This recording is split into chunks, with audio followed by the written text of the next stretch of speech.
IDF-0 yang dimana dikembangkan pada tahun 1970 oleh Departemen Pertahanan Amerika Serikat, khususnya pada USAF. IDF-0 ini adalah metode perancangan keputusan aksi dan aktivitas atau sistem organisasional kerja. IDF-0 ini merupakan salah satu dari beberapa kaidah pemodelan IDF atau biasa disebut dengan ICAM definition.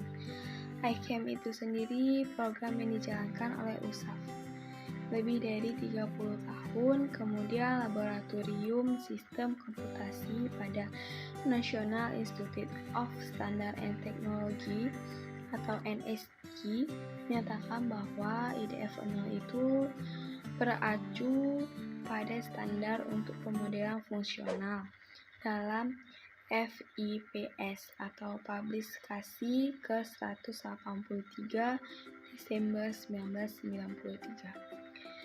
FIPS ini adalah membantu pakai sistem komputasi dikembangkan dalam fungsi membantu menerjemahkan suatu sistem dari bahasa diagram ke dalam bahasa kode. IDF-0 ini didasarkan pada pengembangan secara grafik, analisis struktur, dan teknik pendesainan. Kegunaan dari IDF-0 ini yaitu membantu dalam menganalisa sistem serta juga berguna untuk memelihara komunikasi yang baik antara sistem analisis dengan konsumen sistem. Simbol pada IDF-0. Yang pertama ada activity box. Activity box biasa digunakan untuk menjelaskan ataupun mendeskripsikan fungsi yang bekerja di sebuah perusahaan. Yang kedua ada title box. Title box adalah border ataupun judul lembaran yang berisikan informasi tentang drawing name, page drawing, dirancang oleh dan dicek oleh. Ketiga ada note. Initial note biasa digunakan sebagai penanda untuk menentukan titik awal dari sebuah aktivitas dalam sistem dimulai, di mana initial note ini biasa digambarkan dengan sebuah lingkaran hitam. Yang keempat ada one legit connector. Tanda panah ini berfungsi sebagai tanda untuk menunjukkan bagian instruksi selanjutnya. Yang kelima ada dynamic connector. Kegunaan dari dynamic connector ini yaitu untuk menghubungkan proses-proses sesuai kebutuhan. Yang selanjutnya 6 ada label. Maksud dari label ini adalah untuk menamakan setiap input, kontrol, output, dan mekanisme. Setelah sebelumnya kita mempelajari tentang simbol-simbol notasi pada IDF-0, kali ini saya akan memberikan contoh mengenai IDF-0. Nah, seperti gambar di samping ini contoh simpelnya.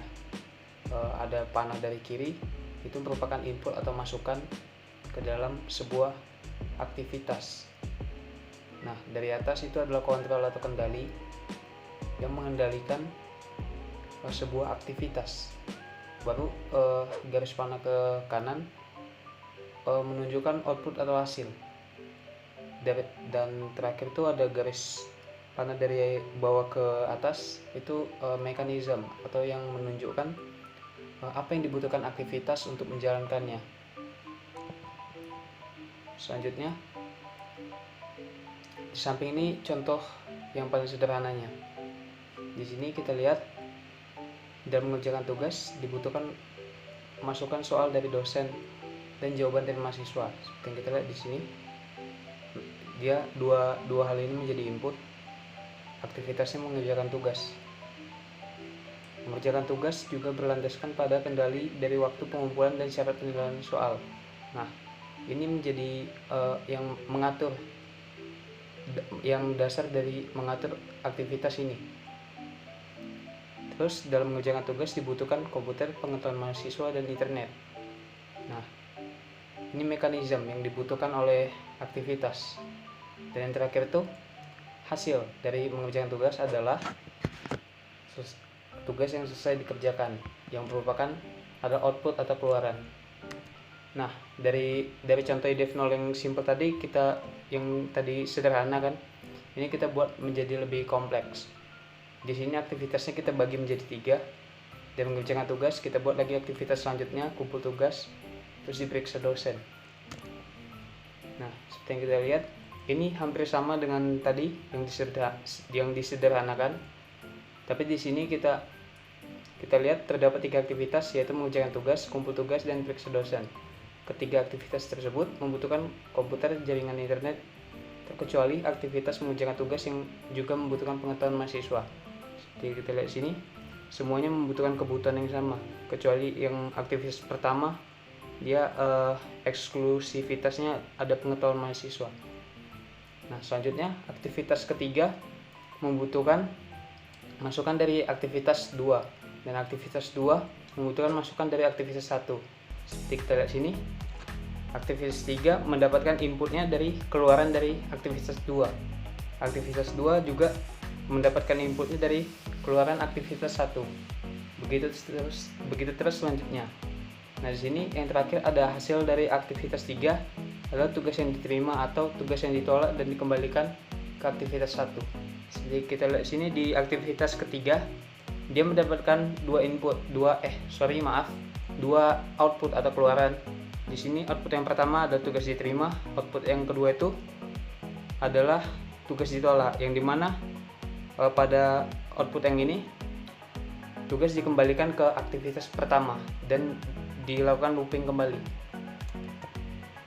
Tools atau alat untuk membuat proses IDEF0 ini terdapat beberapa tools, yaitu Microsoft PowerPoint, Microsoft Visio, dan IDEF Max.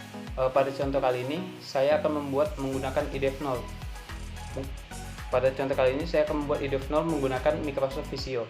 Yang pertama, saat kita membuka Microsoft Visio, tampilannya akan seperti ini. Nah, selanjutnya kita akan memilih template proyek. Template proyek yang kita buat ini karena kita akan membuat IDEF0, kita pilih IDEF0. Jadi kita pergi ke kolom pencarian, lalu pilih template IDEF0. Selanjutnya akan ke lembar proyek seperti di sini. Nah, pada samping itu ada toolbox. Nah, di situ ada simbol atau notasi-notasi yang bisa digunakan untuk membuat IDEF0. Seperti contoh yang saya kerjakan ini. Nah, seperti di sini. Kita tinggal pergi ke toolbox, drag atau tarik ke lembar kerja masing-masing notasi yang kita butuhkan. Jadi kesimpulannya, menggunakan IDEF0 merupakan salah satu standar untuk melakukan proses mapping, karena runtunannya yang terarah membuat IDEF0 sangat berguna untuk pemetaan proses bisnis atau sistem dengan ribuan fungsi atau aktivitas.